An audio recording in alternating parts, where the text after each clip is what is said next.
नागपुर के कामठी में आयोजित शिवतांडव श्रोत पाठ कार्यक्रम में मुख्यमंत्री देवेंद्र फडणवीस और संघ प्रमुख मोहन भागवत सहित कई गणमान्य व्यक्तियों ने उपस्थिति दर्ज कराई।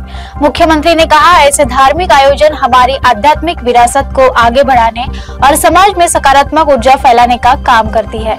भगवान शिव के महान गुणों की स्तुति करने वाला शिवतांडव स्तोत्र न केवल आध्यात्मिक शांति प्रदान करता है बल्कि व्यक्ति को सकारात्मक ऊर्जा से भी भर देता है। नागपुर के कामठी स्थित श्री महादेव घाट परिसर में आयोजित शिवतांडव स्तोत्र पाठ कार्यक्रम में मुख्यमंत्री देवेंद्र फडणवीस, राष्ट्रीय स्वयंसेवक संघ के सरसंघ चालक डॉक्टर मोहन भागवत, राजस्व मंत्री चंद्रशेखर बावनकुले, विधायक परिणय फुके और अन्य कई गणमान्य व्यक्तियों ने शिरकत की। मुख्यमंत्री देवेंद्र फडणवीस ने इस अवसर पर कहा कि शिवतांडव स्तोत्र का पाठ नकारात्मकता को दूर कर समाज में सकारात्मक ऊर्जा का संचार करता है। उन्होंने इस कार्यक्रम के आयोजकों की सराहना करते हुए कहा कि शिवराज्य प्रतिष्ठान द्वारा किए जा रहे इस प्रयास से आध्यात्मिक विरासत को आगे बढ़ाने में मदद मिलेगी।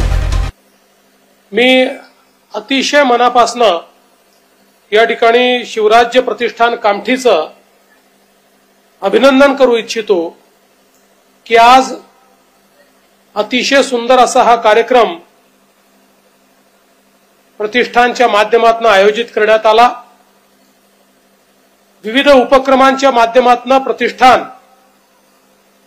आमच्या मुलींना, महिलांना स्वसंरक्षणाचे धडे देणं असेल किंवा आमची जी काही एक आमचा आध्यात्मिक वारसा आहे तो वारसा पुढे नेण्याचं काम असेल, छत्रपती शिवरायांनी ज्या स्वराज्याची संकल्पना केली होती त्याच्या अनुरूप अनेक कार्यक्रम करण्याचा प्रयत्न या माध्यमातून होत असतो।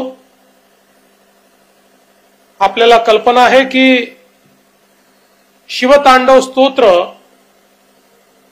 हे अतिशय सुंदर अशा प्रकारचं स्तोत्र आहे। ते तसं रावण रचित स्तोत्र आहे। ज्यावेळी रावणाने आपल्या सुंदर लंकेमध्ये कैलास पर्वत असला पाहिजे म्हणून कैलास पर्वतच उचलून तो लंकेला नेण्याचा प्रयत्न केला आणि त्यावेळी शिवजींनी केवळ आपल्या पायाच्या अंगठ्याने तो दाबला आणि त्यानंतर रावणाचा जो काही अहंकार होता त्याचा भंग झाला आणि आपण अडचणीत आहोत हे समजल्यानंतर रावणाने शिवस्तुती चालू केली। ती शिवस्तुती म्हणजे हे शिवतांडव स्तोत्र आहे, ज्यामध्ये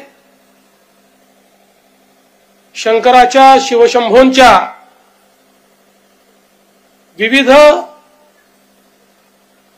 रूपाचं, त्यांच्या विविध गुणांचं वर्णन हे या स्तोत्रामध्ये करण्यात आलेलं आहे आणि अतिशय सुंदर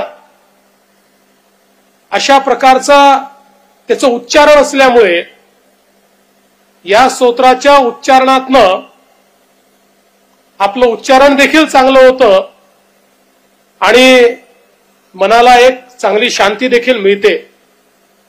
आणि अर्थातच रावण रचित असल्यामुळे त्याच्यामध्ये एक आक्रमकता देखील आपल्याला पाहायला मिळते। महादेवाची स्तुती जटाटवी गलत जल प्रवाह पावितस्थले गलेव लंब्य लंबितां भुजंग तुंग मालिकां डमट डमट डमट डमन निनादवट डमर्वयम चकार चंड तांडवम तनोतुनो शिवा शिवम, अशा प्रकारची एक जी स्तुती या ठिकाणी केलेली आहे। मला असं वाटतं त्यामुळेच ते म्हणत असताना एक अंगामध्ये स्फुरण देखील आपल्याला या निमित्ताने येतं आणि मी खरोखर ही जी टीम आहे, ज्या टीमने आपल्या सगळ्या सहभागी ज्या आमच्या माता भगिनी आहेत, बंधू आहेत, यांना याचं प्रशिक्षण दिलं आणि त्या प्रशिक्षणातनं आज एक प्रकारे रेकॉर्ड या ठिकाणी होतोय आणि मोठ्या संख्येनं आपण शिवतांडव स्तोत्र म्हणतोय। मी त्याबद्दल आपले खूप खूप आभार मानतो, आपलं अभिनंदन करतो आपण असं मानतो की कणाकणात शिव आहे, त्यामुळे हे जे शिवतत्व आहे या शिवतत्वाचा जागर करण्याचं काम आज या कार्यक्रमातनं होतं आणि त्याकरता आपण आम्हाला निमंत्रित केलं त्याबद्दल आपल्या सर्वांचे मनापासून आभार मानतो. धन्यवाद. जय हिंद, जय भारत.